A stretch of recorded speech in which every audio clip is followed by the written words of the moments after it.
Assalamualaikum warahmatullahi wabarakatuh. Saya Feby Ardani Kacahyani dengan NIM 21030214056 dari Prodi S1 Matematika Universitas Negeri Surabaya. Di sini saya akan menjelaskan tentang dinamika Pancasila dalam kehidupan bangsa. Yang pertama yaitu tentang perjuangan perlawanan organisasi-organisasi nasional tahun 1908 sampai dengan pasca kemerdekaan 17 Agustus 1945. Yang pertama yaitu perbedaan gerakan bangsa Indonesia sebelum dan sesudah tahun 1900. Gerakan bangsa Indonesia sebelum tahun 1900 ada 3 perlawanan, yaitu perlawanan lokal atau kedaerahan, perlawanan irasional, masih bergantung pada kekuatan seseorang, perlawanan negatif, seperti mencari perlindungan kepada ilmu gaib. Gerakan bangsa Indonesia setelah tahun 1900. Yang pertama, perlawanan bersifat nasional yang melibatkan seluruh Indonesia. Yang kedua, perlawanan dengan senjata dan taktik modern. Yang ketiga, perlawanan diorganisir secara teratur dan rasional. Faktor yang menyebabkan pertumbuhan pergerakan nasional.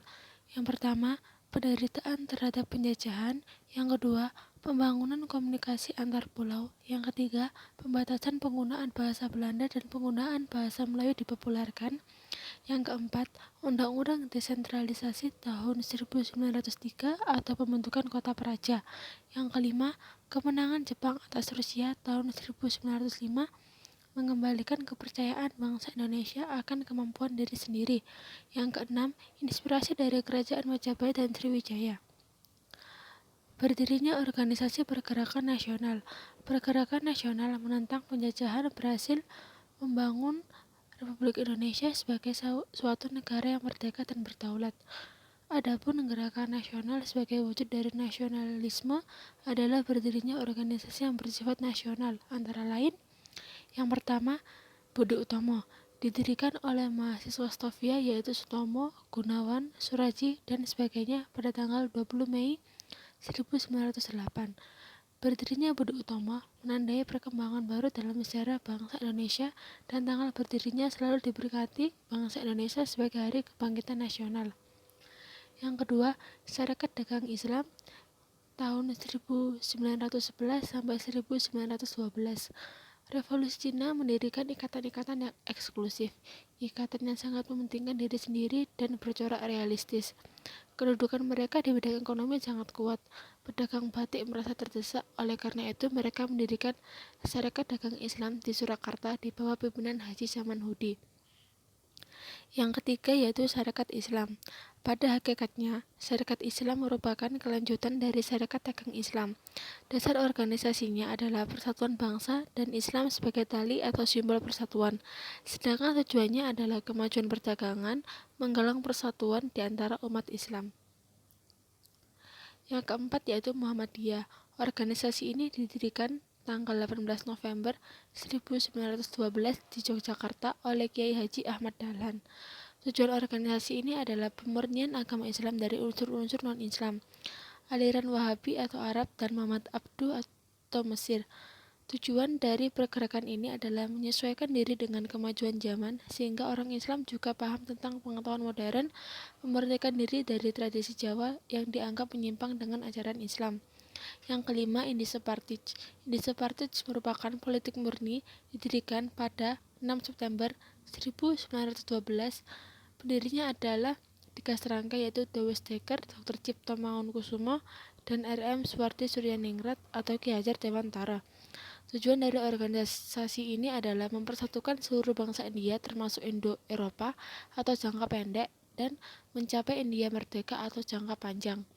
Sikap pergerakan ini terhadap pemerintah Belanda yaitu tegas, non-kooperasi, yang diilhami perasaan tidak puas antara lain. 1. Golongan Indonesia karena kehilangan peranan yang berarti dalam politik dan sosial ekonomi.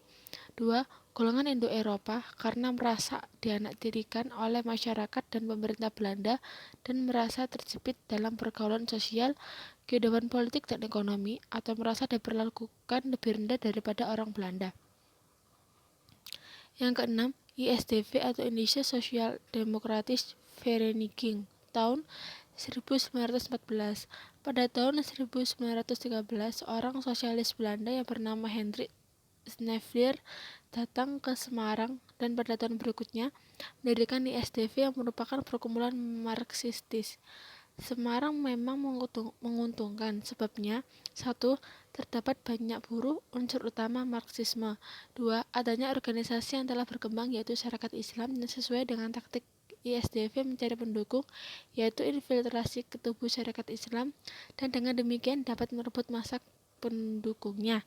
Jadi, ISDV merupakan perkumpulan yang merintis berdirinya PKI. Ia mempersiapkan kader-kader bagi partai itu. Selanjutnya ada perlawanan pasukan pembela tanah air atau PETA oleh Soedanko Suprijadi di Blitar. Yang pertama yaitu tak tahan melihat Romusa. Pemberontakan dipicu kejadian usai latihan militer. Sore itu, anggota Daidan Blitar baru pulang latihan. Tiba-tiba mereka mendengar jeritan para petani. Petani dipaksa menjual padinya kepada Kumiai atau organisasi pembeli padi, melebihi jatah yang telah ditentukan. Itu mengakibatkan padi untuk kebutuhan keluarganya sendiri tak cukup. Mereka terancam kelaparan. Para tentara PETA juga mendengar Jepang telah memerintahkan pembelian telur besar-besaran dengan harga murah untuk tentara PETA. Padahal mereka sendiri tidak pernah mendapatkan jatah telur. Kekecewaan tentara PETA semakin menjadi-jadi ketika mereka ditugasi mengawas pekerjaan para Romusa membangun kubu di pantai selatan. Sejak dini hari, para Romusa dipaksa bekerja berat hingga sore, tanpa makan dan upah. Makanan dan bantuan kesehatan sangat minim, sehingga separuh dari mereka jatuh sakit dan meninggal dalam waktu singkat. Pada akhir 1944, sejumlah penduduk laki-laki di desa-desa sekitar mereka berkurang, sehingga sebagai penggantinya dikerahkan Romusa perempuan. Para perempuan pun mengalami penyiksaan dan menjadi korban. Jumlah korban Romusa perempuan lebih banyak dari Romusa laki-laki. Penderitaan rakyat memunculkan rasa nasionalisme dan keprihatinan dari para tentara PETA militer. Suprijadi pun pernah menggelar rapat rahasia. Saat itu ia mengungkapkan bahwa tujuan perlawanan adalah untuk mencapai kemerdekaan. Kemudian Soedanko Supardjono juga kerap mengajak bawahannya untuk menyanyikan Indonesia Raya di timur matahari. Soedanko Partoharjono bahkan mengibarkan bendera merah putih di sebuah lapangan besar pada 14 Februari 1945. Pemberontakan Suprijadi. Pada 29 Februari 1945 dini hari, Suprijadi dan pasukannya mulai bergerak melawan tentara Jepang. Mereka melepaskan tembakan mortir, senapan mesin, dan granat, lalu keluar dengan senjata lengkap. Setelah Jepang mengetahui adanya aksi itu, Jepang segera mendatangkan pasukannya. Pasukan Jepang juga dipersenjatai tank dan pesawat udara. Mereka mencoba menghalau tentara PETA yang melakukan perlawanan. Kekuatan tentara Jepang sulit ditandingi. Jepang menguasai seluruh kota Blitar. Pimpinan tentara Jepang pun menyerukan agar tentara PETA menyerah dan kembali ke satuan masing-masing. Beberapa kesatuan tunduk pada perintah Jepang, akan tetapi mereka yang kembali justru ditangkap, ditahan, dan disiksa polisi Jepang. Kurang lebih setengah pasukan Suprijadi kembali, namun Suprijadi sendiri, Muradi, dan sisa pasukannya tetap setia melawan. Mereka membuat pertahanan di lereng Gunung Kawi dan distrik Pare. Jepang berupaya menahan perlawanan Suprijadi dengan memblokir serta mengepung pertahanannya, namun pasukan Suprijadi tetap bertahan. Jepang pun sulit mematahkan tekad dan keuletan pasukan Suprijadi. Untuk itu, Jepang menggunakan tipu muslihat. Komandan pasukan Jepang, Kolonel Katagiri, berpura-pura menyerah kepada pasukan Muradi.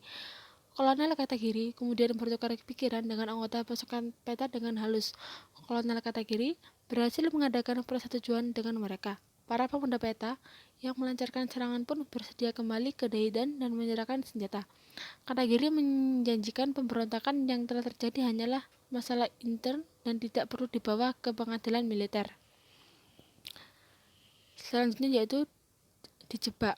Berdasarkan kesepakatan itu, maka pada suatu hari sekitar pukul 8 malam, Muradi dan pasukannya kembali ke Daidan. Di sana sudah berderet barisan perwira di bawah pimpinan Daidanko Surahmat. Kepada Surahmat, Muradi melaporkan mereka sudah kembali dan menyesal karena telah melawan Jepang.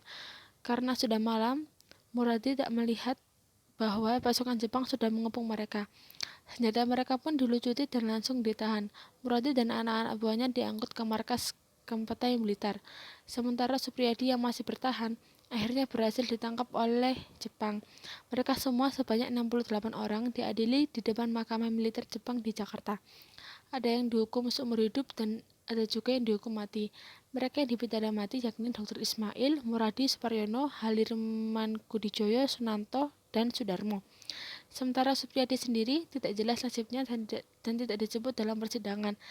Tidak diketahui apakah ia tewas dalam pertempuran atau dihukum mati secara rahasia. Selanjutnya yaitu sejarah perumusan Pancasila tanggal 29 Mei sampai 1 Juni 1945.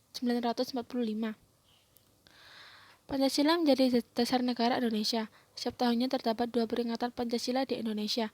Pertama, tanggal 1 Juni menjadi hari lahir Pancasila dan 1 Oktober menjadi hari kesaktian Pancasila untuk memberkati para pahlawan yang gugur.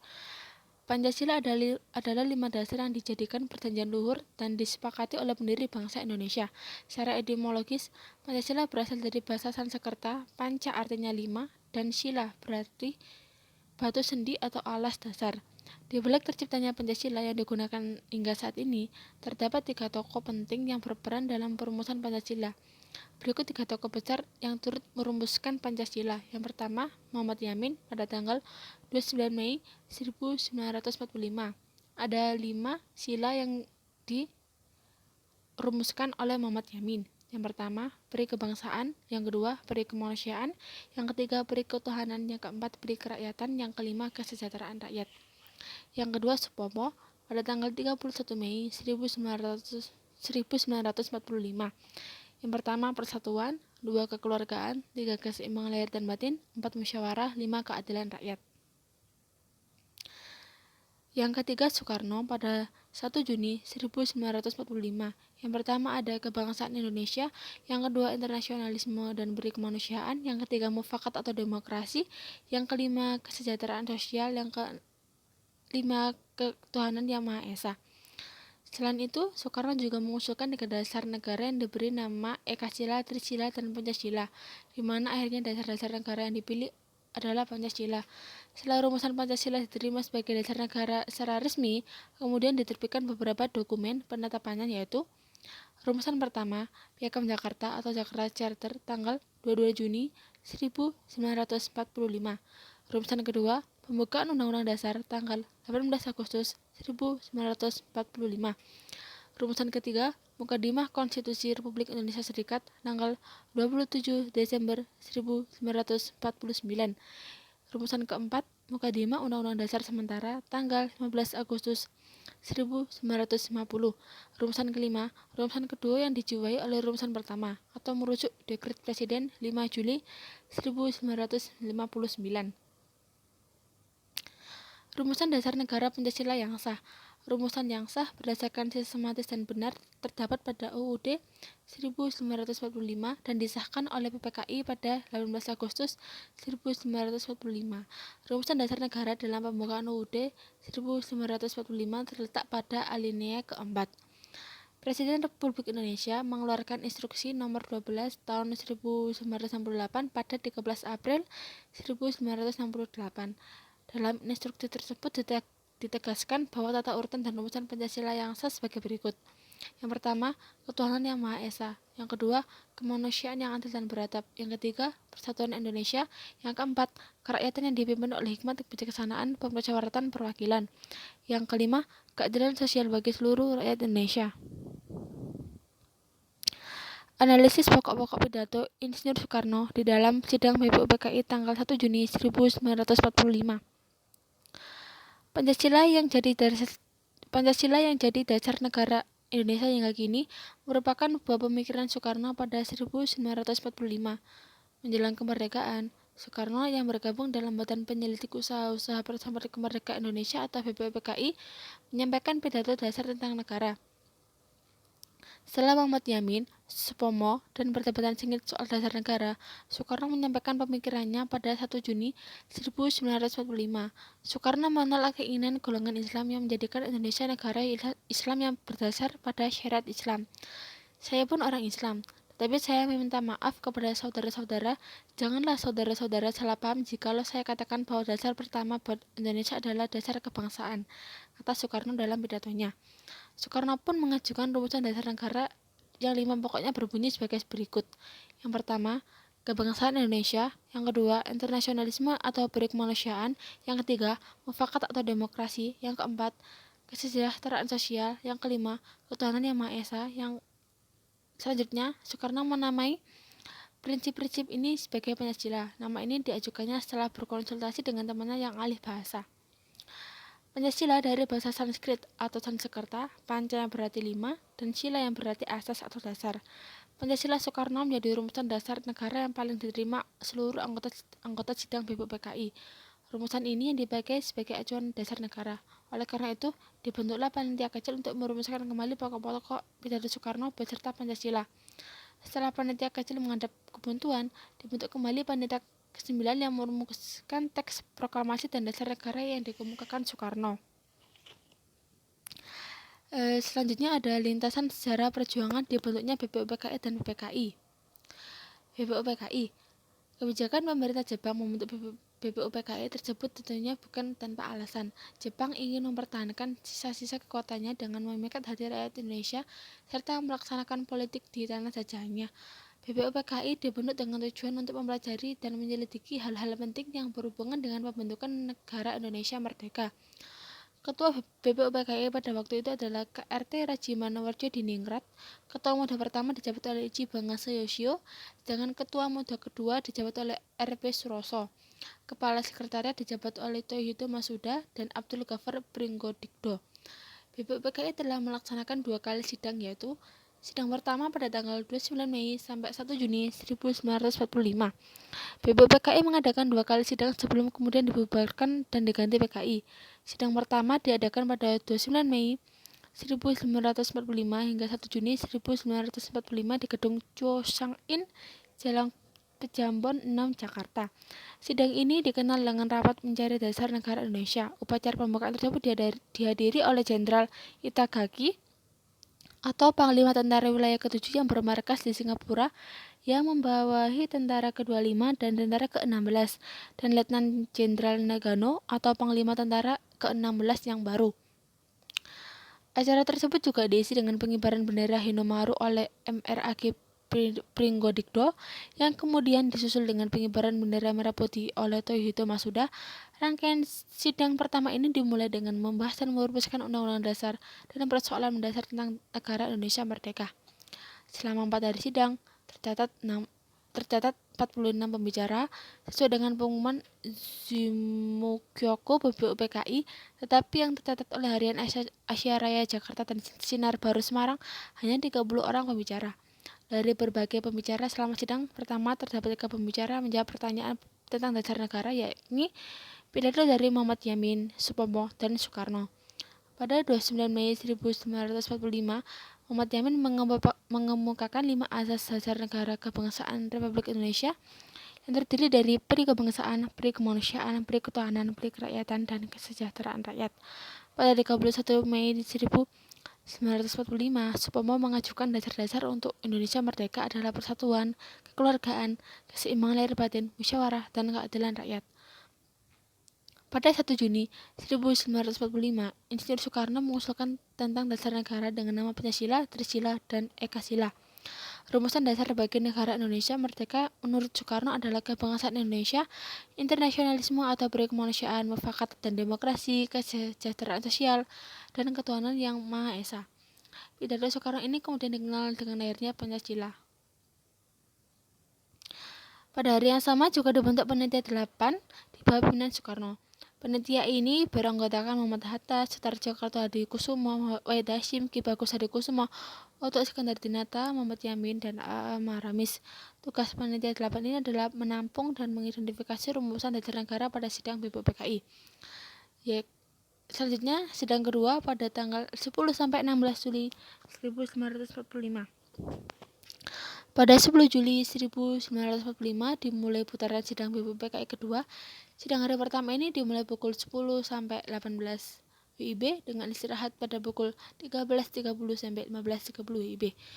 Pada sidang pertama menghasilkan rancangan UUD, menghasilkan keputusan tentang bentuk negara Republik Bangsa Indonesia. Keputusan tentang bentuk negara ini dihasilkan dengan cara voting oleh 64 anggota, sejumlah 55 suara memilih republik, 6 suara memilih kerajaan, 2 suara memilih bentuk lain, dan 1 suara belangko. Sidang pada hari kedua, tanggal 11 Juli 1945, membahas topik tentang wilayah negara yaitu Hindia Belanda, Malaya, Borneo Utara, Papua, Portugis, dan pulau di sekitarnya. Sidang ini juga menetapkan beberapa panitia, yaitu panitia bekerja untuk merancang UUD diketuai oleh Soekarno, panitia yang merancang pembelaan tanah air diketuai oleh Abikusno Cokrosuyoso, dan panitia yang membahas hal keuangan diketuai oleh Muhammad Hatta. Sidang BPUPKI selanjutnya dilaksanakan tanggal 14 Juli 1945. Sidang ini membahas tentang hasil panitia perancang Undang-Undang Dasar, yakni Pernyataan Indonesia Merdeka, pembukaan UUD, serta batang tubuh. Sidang BPUPKI selanjutnya tanggal 15 Juli 1945 membahas rancangan UUD. Mengingat banyaknya pendapat saat membahas rancangan UUD, sidang dimulai pukul 10.20 dan selesai pukul 23.25. Namun hingga akhir sidang tidak dihasilkan suatu keputusan dan menunggu sidang selanjutnya. Sidang pada 16 Juli 1945 dimulai pada pukul 10.30. Sidang ini sepakat menerima rancangan UUD yang diusulkan oleh panitia perancang UUD. Yang kedua yaitu BPKI. Pada tanggal 7 Agustus 1945, BPUPKI dianggap bubar dan diganti dengan Panitia Persiapan Kemerdekaan Indonesia atau PPKI atau Dogorisu Zumbi Linkai. Anggota PPKI dipilih langsung oleh Jenderal Besar Terauchi yang menjadi penguasa tertinggi di Asia Tenggara. Ketua PPKI yakni Insinyur Soekarno, wakilnya Muhammad Hatta, dan Ahmad Suparjo sebagai penasihat. Anggota PPKI berjumlah 21 orang serta 6 anggota tambahan. Sidang PPKI pada tanggal 18 sampai 19 Agustus 1945 menghasilkan beberapa hal sebagai berikut. Yang pertama, mengesahkan pembukaan batang tubuh aturan peralihan UUD. Yang kedua, menetapkan presiden dan wakil presiden yaitu Insinyur Soekarno dan Muhammad Hatta. Yang ketiga, memutuskan pembagian wilayah atas 8 provinsi dan calon gubernurnya. Yang keempat, memutuskan pembentukan Komite Nasional Pusat dan Daerah. Yang kelima, membubarkan HEIHO, Peta di Jawa dan Bali, serta Laskar Rakyat di Sumatera. 6. Membentuk Badan Keamanan Nasional. 7. Membentuk Partai Nasional. Sekian presentasi dari saya. Mohon maaf apabila ada salah kata. Saya akhiri. Wassalamualaikum warahmatullahi wabarakatuh.